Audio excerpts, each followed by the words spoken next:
बच्चों ये जो है हम विद्युत सेल के बारे में जानेंगे। विद्युत सेल दो प्रकार के हैं। कितने प्रकार के होते हैं? एक होता है प्राथमिक सेल, एक होता द्वितीयक सेल। प्राथमिक सेल वह सेल होते हैं जिनको हम पुनः आवेशित नहीं कर सकते, यानी उनको बार बार हम चार्ज नहीं कर सकते। यानी उसमें जो रासायनिक क्रिया होती है अनुत्क्रमणीय होती है, उनको हम बार बार चार्ज नहीं कर सकते, एक बार यूज करके हम उनको फेंक देते हैं। Yes sir. हमारे पास ये देखिए सेल कुछ हैं स्क्रीन पर, लैग्रांजी सेल और ये है डैनियल सेल और ये वोल्टी सेल। ये प्राथमिक सेल के उदाहरण है। प्राथमिक सेल के इन्हें कहते हैं प्राइमरी सेल। क्या कहते हैं? Primary cell. और हमारे पास और भी कुछ हैं, यहाँ पे कुछ सेल हैं। ये टार्च का सेल है, ये भी प्राथमिक सेल का उदाहरण है। और ये घड़ी के सेल हैं, ये भी प्राथमिक सेल के उदाहरण है। और ये बटन सेल है, रिमोट कंट्रोल जो है रिमोट के सेल और बटन सेल इन्हें कहते हैं, ये भी प्राथमिक सेल के उदाहरण है। तो ये प्राथमिक सेल के उदाहरण आपने देखा? yes, sir। और इन सेलों को कहते हैं शुष्क सेल। क्या कहते हैं? शुष्क सेल। जैसे टार्च का सेल है तो ये शुष्क सेल है, ये ड्राई सेल इंग्लिश में कहते हैं। तो ये प्राथमिक सेल का उदाहरण है, प्राथमिक सेल का उदाहरण है। बच्चों अब हम जानेंगे द्वितीयक सेल के बारे में। द्वितीयक सेल यानी सेकेंडरी सेल किनको कहते हैं? ऐसे सेल जिनको हम बार बार आवेशित कर सकते हैं, यानी उनको हम बार बार चार्ज कर सकते हैं, ऐसे सेलों को हम द्वितीयक सेल कहते हैं। द्वितीयक इसमें जो है क्या करती है बैटरी, जो सेल है द्वितीयक सेल, ये बैटरी क्या करती है? विद्युत ऊर्जा को रासायनिक ऊर्जा के रूप में अपने अंदर स्टोर कर लेती है। फिर हम यूज के अनुसार रासायनिक ऊर्जा को विद्युत ऊर्जा में बदल के यूज कर लेते हैं। अब ये देख लीजिए, थोड़ा इसका अंदर का समझ लीजिए। द्वितीयक सेल, द्वितीयक सेल के अंतर्गत आते हैं सीसा संचायक सेल। सीसा संचायक सेल, इसमें जो सीसा संचायक सेल का एक दूसरा नाम है बैटरी जिन्हें कहते हैं। तो इसके अंदर जो अम्ल भरा जाता है, गंधक का अम्ल, कौन सा अम्ल होता है? यानी सल्फ्यूरिक अम्ल, सल्फ्यूरिक अम्ल।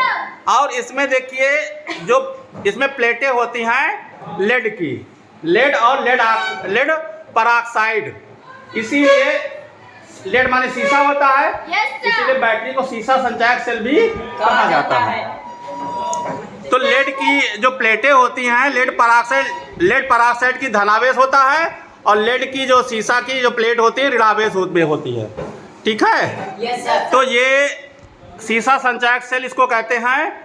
जो बैटरी होती है कई सारे सीसा संचायक सेल जोड़ करके बनाई जाती है, कई सारे सीसा संचायक सेल जोड़ करके बनाई जाती है। हमारे स्क्रीन की ये देखिए एक यूपीएस में बैटरी लगी हुई है, ये भी एक सीसा संचायक सेल का उदाहरण है, सीसा संचायक सेल का उदाहरण है। और हमारे पास है ये मोटरसाइकिल की बैटरी, जो ये भी एक सीसा संचायक सेल का उदाहरण है।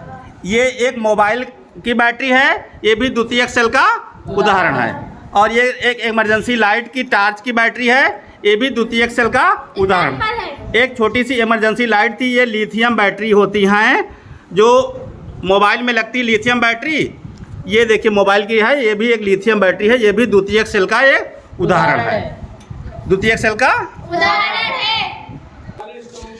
ये बच्चों देखिए एक इन्वर्टर की स्कूल में बैटरी है अपने पास है, ये इन्वर्टर की बैटरी भी सीसा संचायक सेल कहलाती है या द्वितीयक सेल का उदाहरण है, द्वितीयक सेल का उदाहरण है। देखिए इसमें कितने सेल हैं? 6 सेल लगे कि नहीं लगे? Yes sir. तो सीसा संचायक सेल क्या होता है? एक सेल होता है कितने वोल्ट का? 2 वोल्ट का। 6 सेल हैं तो 2 छंग 12, यानी 12 वोल्ट इससे बैटरी में आवेश उत्पन्न होता है। 12 वोल्ट क्या विभवांतर यानी वोल्ट उत्पन्न होता है। तो ये इन्वर्टर की बैटरी द्वितीयक सेल का उदाहरण है। बच्चों ये कार की एक बैटरी है, ये भी द्वितीयक सेल का उदाहरण है। कार की बैटरी जो है ये भी द्वितीयक सेल का उदाहरण है, यानी कार की बैटरी सीसा संचायक सेल का हाँ द्वितीयक सेल का उदाहरण है। ये चीज देखा नहीं देखा? Yes sir.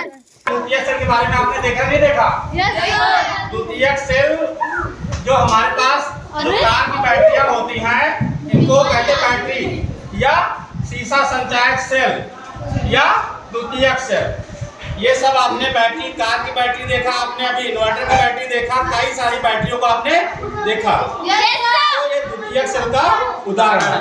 द्वितीयक सेल का प्राथमिक सेल और द्वितीयक सेल अच्छी तरीके से समझ में आ गया ना? ओके, धन्यवाद।